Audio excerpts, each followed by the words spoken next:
Hey everybody, Ryan Jackson. I hope you're having a great day. Man, I'm not going to lie, I'm so excited to do this video. I love talking about 210.52. Where do you need receptacles in dwelling units? Because it should be such a simple thing, right? We've been putting receptacles in houses for over 100 years now, right? You would think we have it perfect in the code. I don't think there's such a thing. We will never go 3 years without changing 210.52. There's just no way. There's way too many little caveats and things. So, man, we're always changing 210.52. And, sometimes you can love the rule, sometimes you can hate the rule. Most of what we're going to be talking about today is kitchens. And we've seen a lot of changes over the last few code cycles on kitchens, right? Remember in 2020, islands and peninsulas, you're supposed to count the square footage, and that lasted for exactly one code cycle. And they said, okay, that's a bad idea. And then we're going to say, okay, you don't need any receptacles in islands and peninsulas, and we're going to see where we're at now. So let's go ahead and jump into 210.52, required receptacles. All right, so Article 210, branch circuits. Let's do this. 210.52, dwelling unit receptacle outlets. The language regarding cabinets without countertops or work surfaces was deleted. Yes, I have hated that language ever since they put it in. Every time I read it, I have to stop and think, okay, with a countertop is or is not. So I'm so happy they got rid of that. The issue of receptacles below kitchen countertops and work surfaces was greatly clarified, and this is something that they really, really needed to do. Okay, so 210.52, where do you need receptacles in a dwelling? Section 210.52 requires receptacle outlets in dwellings, in addition to any that are, number one, part of a luminaire or appliance. All right, if you've got one of these bad boys in your house, hey, good, they're wonderful. They don't count as required receptacles, right? So you would have to have another receptacle. This does not comply as the wall space receptacle. And believe it or not, that actually is a wall sconce. You can see gravity is pulling that thing down, right? So that's a wall sconce. Does that count as a wall receptacle? Well, no. It's part of the light, right? So receptacles that are part of a luminaire or appliance do not count as a required receptacle. Neither do receptacles that are controlled by a wall switch or a listed wall-mounted control device. Okay, so I always think of hotels, right? The switched receptacles, those do not count as a required receptacle, right? Because they're switched. They're controlled by a switch or a wall-mounted control device. Now, a couple of things about that. It used to say controlled by a wall switch. And then they changed it to say, wait a minute, we don't want to say wall switch anymore. We want to say a listed wall-mounted control device because, a switch is where you make and break current. You might not have a switch if you have a wireless control device, right? You can buy switches now that are totally wireless, and they can talk to the receptacle without actually making and breaking contact. So that would not be a switch, it would be a wall-mounted control device. So they took out switch and they said wall-mounted control device. But then you had confusion. People were like, well, what if it is a switch? It's like, oh God, okay. I think a switch is a wall-mounted control device, but what do I know? So now it says a wall switch or a listed wall-mounted control device does not count as a required receptacle. Now, don't freak out. That doesn't mean that if you switch a receptacle, that doesn't count. It only means the receptacle that is switched does not count. So put in a duplex and don't switch both halves of the receptacle, right? So yeah, in a hotel room like this, if this was a dwelling, as long as half of it is always on, then you're good. That counts. Receptacles located in cupboards or cabinets do not count as required receptacles. So this bathroom receptacle counts. This one in the cupboard does not. Now, does that mean you have to rip it out? No, of course not. It just means it doesn't count as a required receptacle. You'd have to have another one within 3 feet of this sink to satisfy 210.52d. Receptacles more than 5.5 feet above the floor do not count either.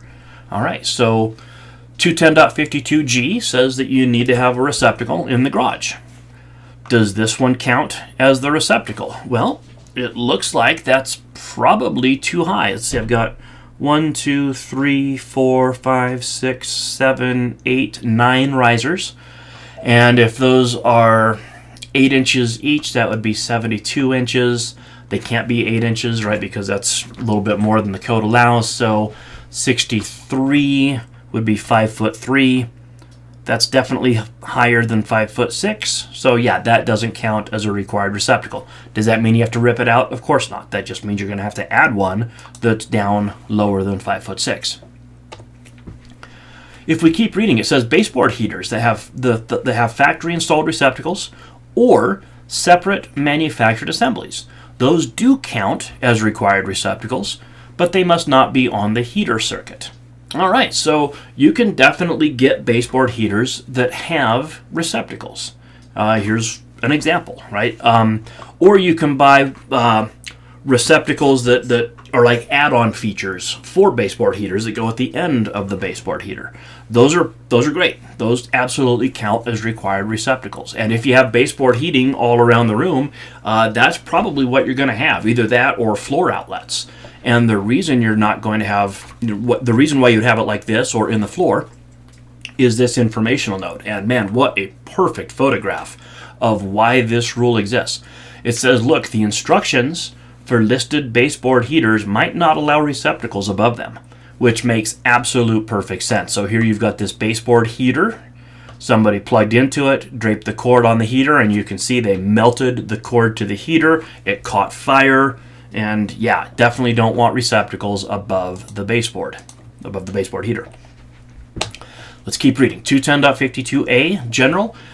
In every kitchen, family, dining, recreation, or living room, every parlor, library, den, sunroom, bedroom, or similar, receptacle outlets are required in accordance with 210.52a1 through a5. All right, so we're going to talk about the wall space requirements. Now, not every room in a house needs receptacles, right?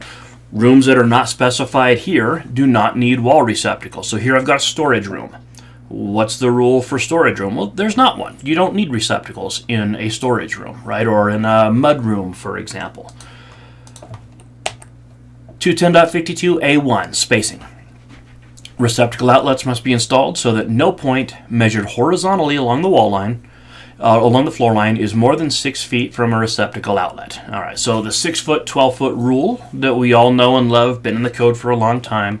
We're going to start back here at the edge of the door, and we're going to measure 6 feet along the floor, and you need a receptacle within 6 feet, right? So this appears to be compliant. Obviously, I don't have a tape, to scale all of this out, but it looks like that's probably compliant.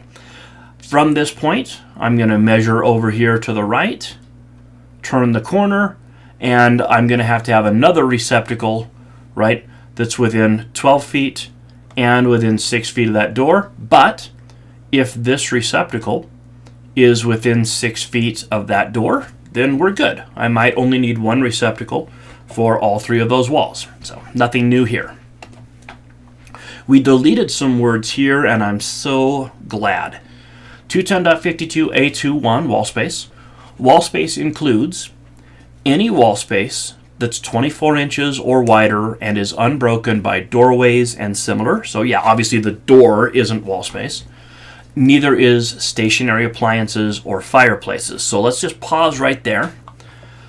This space is consumed by a stationary appliance, right? It's maybe not a fastened in place appliance. I mean, you don't screw it to the wall, but it ain't exactly portable either, right? You're not going to pick it up and walk away with it. It's a stationary appliance. So the space consumed by the stationary appliance is not wall space.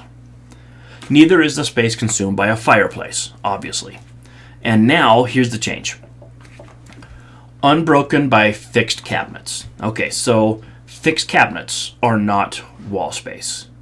Now, it used to say fixed cabinets are not wall space if they don't have a countertop or similar work surface. And like I said earlier, every time I read that, I was like, okay, so if they do have a countertop, then they are wall space or are not wall space? It killed me every time I read this. Finally, that language is gone. If it's consumed by fixed cabinets, it ain't a wall space, period. All right, let's keep reading. Lovely example here, right? Let's start over here. Let's get the low-hanging fruit first. This is obviously a wall space, right? Nobody's going to argue that. I've got a receptacle there. Beautiful thing. My next receptacle to the left is probably 12 feet away from it, and we're good. This built-in cabinetry is not a wall space, right? I don't have to figure out, does this have a countertop? Is this a work surface? It doesn't matter. It's cabinetry. It's not wall space. Right here, in my opinion, that is wall space. Is this cabinetry? I don't think it is. Now, what is this by definition? I mean, I don't know. I don't think it's cabinetry. So I am going to say that that's wall space and that you need a receptacle there. I would hear the argument, and I would absolutely, I could be easily persuaded on this. Like, my mind could be changed if you're going to say, no, that is not wall space. That whole thing is one cabinet, which means there is no wall space from here to here. If that's how you view it, I'm cool with it. I would just disagree, but I don't think necessarily either of us is right or wrong. Over here on the far right, this going around the corner is wall space. It's going to start at the end of the cabinet and turn around and be measured along that guardrail. That is definitely wall space. So I could have a floor receptacle here, or I could install the wall space receptacle there. That would satisfy the requirement. Let's keep reading. Wall space also includes the space occupied by fixed panels and walls other than sliding panels. All right, so let's look at this sliding glass door.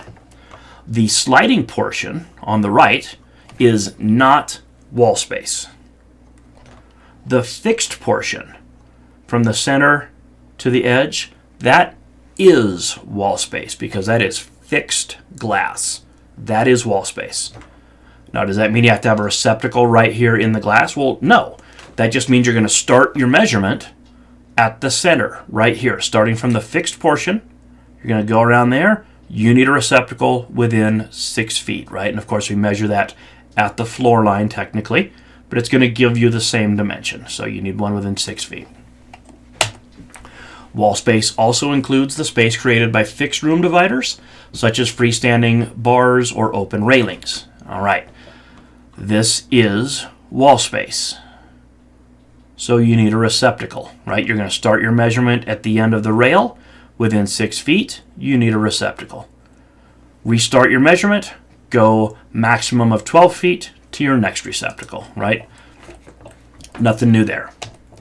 Okay, prohibited locations. This is something that I think they really needed to clarify in the 2023, because in the 2023, we talked a lot about cords on top of cabinets dangling down and people grabbing the cord either intentionally or unintentionally and pulling down contents and burning themselves. I did a video, in fact I did a couple of videos in the 2023 addressing why we did that. If you're interested, you can check them out.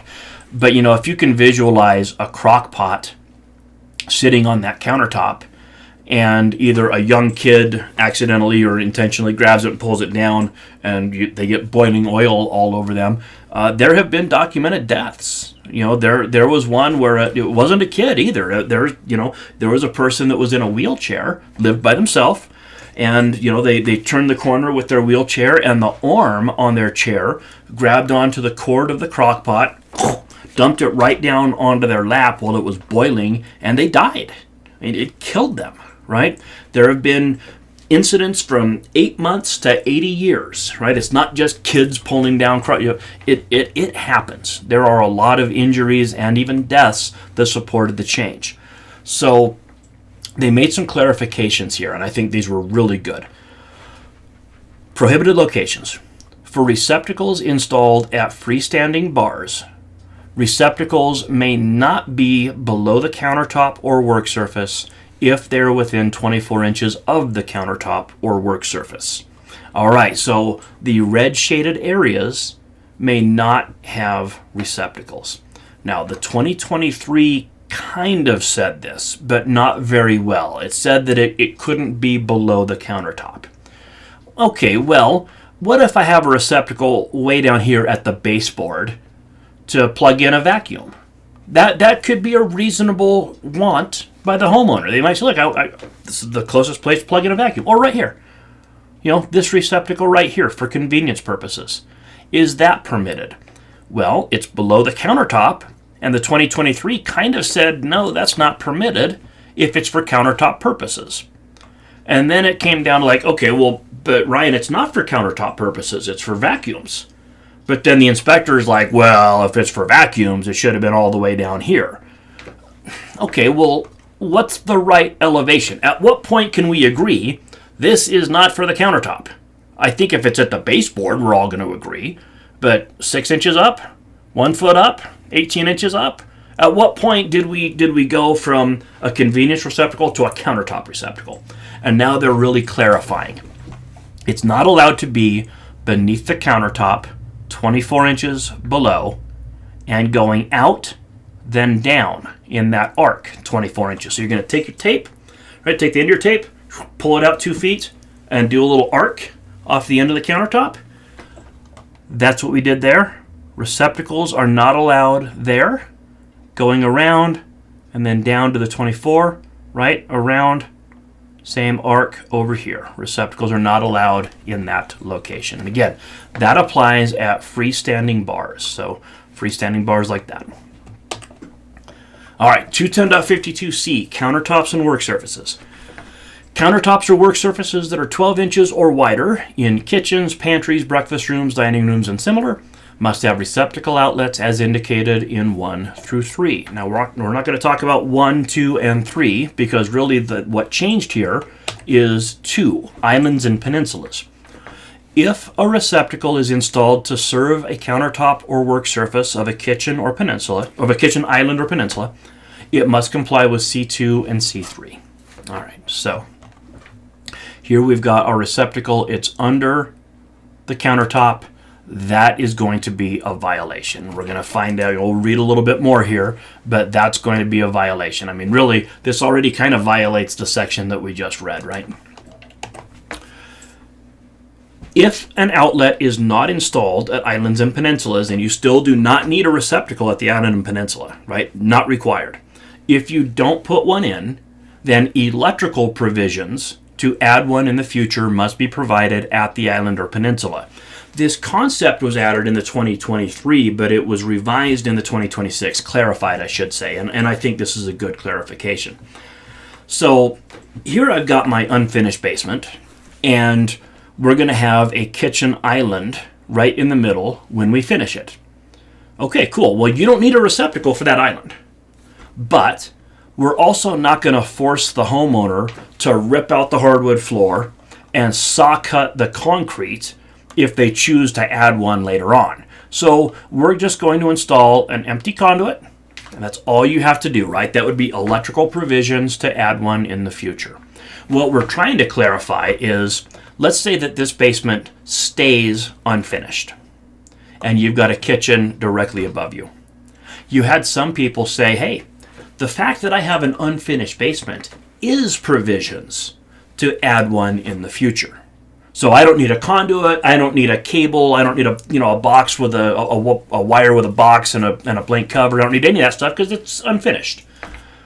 Okay, well that's not quite what we had in mind. You've got to have electrical provisions to easily add one in the future. So look, don't think this is any harder than it is, okay? All you've got to do, if you don't want a receptacle here in the peninsula, just run a 12-2 with a box, a blank, and drop it in the middle of the cabinet. You're done. That's all you have to do, all right? But it does have to be electrical provisions to add a receptacle in the future. All right, 210.52C3, location. Receptacle outlets must be in one of the following locations as it relates to elevation. Option 1, on the countertop or up to 20 inches above the countertop or work surface. All right, so these receptacles are above the countertop, so those comply for countertop receptacles, obviously. If this receptacle was 2 feet higher and it was in that cabinet, well, obviously that doesn't comply as a required receptacle, right? So we have to put a number on how high this can be before it no longer counts, and that number is 20 inches. On or above the countertop, right? Not below the countertop. That's the rule. So here is what we installed for about 30 years or so, right? From the 90s up until the 2023 code, we were installing these things below the countertop. And as I mentioned, there's plenty of data from the Consumer Product Safety Commission to show that this was a bad idea right from the word go, right? We put it into the code. We thought it was a good idea. And man, unfortunately, sometimes that's just the way it works. You put something in the code and you cross your fingers and you hope it's safe. And then 30 years later, you get the data from the Consumer Product Safety Commission and you find out, you know what? It wasn't a good idea. We never should have allowed this to begin with. There are enough burn injuries and deaths to support removing this allowance from the code. So receptacles have to be on or above the countertop, or you can have receptacle outlet assemblies that are listed for use in countertops, in either countertops or work surfaces. All right, so looking at this photograph, this is a countertop, not a work surface. Go to Article 100, both of those are defined. This is a countertop, which means the receptacle here must be listed for countertops, not work surfaces, countertops. If you buy a receptacle that's listed for countertops, it will say listed for countertops, right? This one you can see right here, this is from Hubble. Suitable for use in a kitchen or bathroom countertop. If it doesn't say that, it's probably listed for work surfaces. And there's a difference. When they test receptacles that are listed for work surfaces, of course, they run current through it and they make sure the voltage ratings are okay and they plug and unplug it 10,000 times just like any other device, right? But then they take 8 ounces of saline and they pour it onto the receptacle. And it has to survive that test if it's going to be listed for use in a work surface. For a countertop receptacle, it's not 8 ounces. It's 32 ounces that they pour onto that receptacle, and it has to survive. And as you can imagine, not too many receptacles can survive having 32 ounces of saline solution poured all over them. This particular product can pass that test, so this can be installed in a work surface. If you have a horizontal surface that's not a countertop, but is a work surface, then you can use work surface receptacles like this one, or you can use countertop receptacles, either one, right? But if it's a countertop, the receptacle has to be listed for use in countertop. If it's a work surface, it can be listed for either work surfaces or countertop applications. Receptacles that are not readily accessible due to appliances fastened in place, or appliance garages, or sinks, or appliances that occupy assigned space, those do not count as the receptacle outlets that we just described. All right, so what we're saying here is if this is 12 inches or more, and it certainly appears that it is, you need a receptacle. Now, perhaps if I open the doors of this little appliance garage, perhaps I can see a receptacle back there. Okay, well, that's wonderful, but it doesn't count as a required receptacle. I am definitely missing a receptacle in that space. Over here, I have this receptacle. It's within 24 inches of the appliance garage, so that side of the kitchen complies. This side of the kitchen does not. 210.52C4, prohibited locations.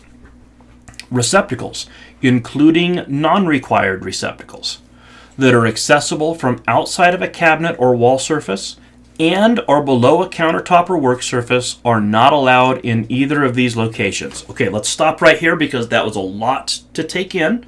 You're going to have to read that a handful of times. I certainly did. Here we've got a kitchen, right? And we know that generally speaking, we don't want receptacles under the countertop. Well, I've got a disposer. I have to have a receptacle under the countertop. Where else am I supposed to put it, right? So I can have a receptacle here that is under the counter, but is not accessible unless you're actually in the cabinet. Okay, that makes sense. Same thing here. Here I've got a receptacle for a trash compactor. That would comply. Here I've got a receptacle for a little wine fridge. That would comply, right? So we're okay with these because these are only accessible from within the cabinet. Here I've got a built-in desk. Is that okay? Can I have the receptacle down there? Yes. That's not a kitchen. Why would I be reading 210.52c if I'm in an office, right? So this is totally compliant. No worries there. So with that in mind, let's read it one more time and look at the examples. Receptacles, including non-required receptacles that are accessible from outside of a cabinet or wall surface and are below a countertop or work surface, are not allowed in either of these locations. All right. 1 and 2. 1. Not allowed on an adjacent wall within 24 inches from the cabinet. So, these arcs right here, right? You're going to take your tape measure, butt it into the cabinet, do a little 24-inch half circle. No receptacles in that red arc here, or here, or here. Now, if you stop it, when people first see this, people are like, oh my God, you can't put receptacles anywhere anymore. Okay, stop. When's the last time you saw a receptacle right there? Come on. Nobody's putting receptacles right there anyway, right? But now it's clear that that would be a violation because for the same reason, right? You know, maybe this side here isn't that great of an example, but over here, I could see a person putting a crock pot there and plugging it in down here if there was a receptacle. Well, can't have one there. So I think this is totally reasonable. Number 2, not allowed within 24 inches of the countertop or work surface. All right, so we could extend this red shaded area all the way to the end of the screen, down from the countertop 24 inches, just like it is over here, right? No receptacle here. Going around the corner, down 24 inches, no receptacle here either. This is a violation. Now, you could have a receptacle lower than that and say that that's for the vacuum, right? And again, in the 2023, that door was kind of left open, but you had to get in a fight with the inspector and say, hey man, this is for the vacuum, is that cool? And the inspector's like, yeah, I don't think so, put it lower. You got to have a number, right? You have to have a line that's in the sand, written in the code, 24 inches. Now we have that number. So, red portion, no receptacles. Lastly, receptacles in a drawer are allowed beneath a countertop or work surface. This is one that we kind of missed in the 2020 code, right? Or the 2023 rather. Can you have receptacles in a drawer like that? Because again, the 2023 just said, hey man, you can't have receptacles beneath the countertop. Okay, well, that's kind of a problem. So they fixed most of it. They brought in the drawer thing. You don't see these too terribly often, but if you want to put one in, we're not going to say you can't do it. I don't see a person plugging in a crock pot, right? I don't know. You tell me. Is a person going to put a crock pot on their kitchen countertop, pull out the drawer, and plug it in there? I mean, I just don't see it. I've never seen a receptacle in a drawer in a kitchen. I've seen it in bathrooms. I've seen this like underneath the sink where you can kind of fold out the cabinet thing, maybe like at a 45 and have a receptacle. I've seen that. It wouldn't really be in a drawer. But yeah, if you put it in a drawer like this, that's okay too. Okay, we made it through 210.52. I knew that was going to be a long video. It always is. There's so much to talk about in 210.52. But seriously, my hats off to Panel 2. I think they really did a nice job in the 2026 edition. Maybe one of you guys out there is going to post a comment and be like, well, what about this, stupid? And we'll have to fix something for the 2029. It's like I said, 210.52 is never going to be perfect. We're going to change it every 3 years until electricity is not even used anymore, right? So anyway, I hope you enjoyed the video. I hope this clarifies the rules for receptacles in dwellings, especially kitchens. And I hope you liked the video, and we'll see you next time when we talk about 210.63. Thanks, everybody. Be safe.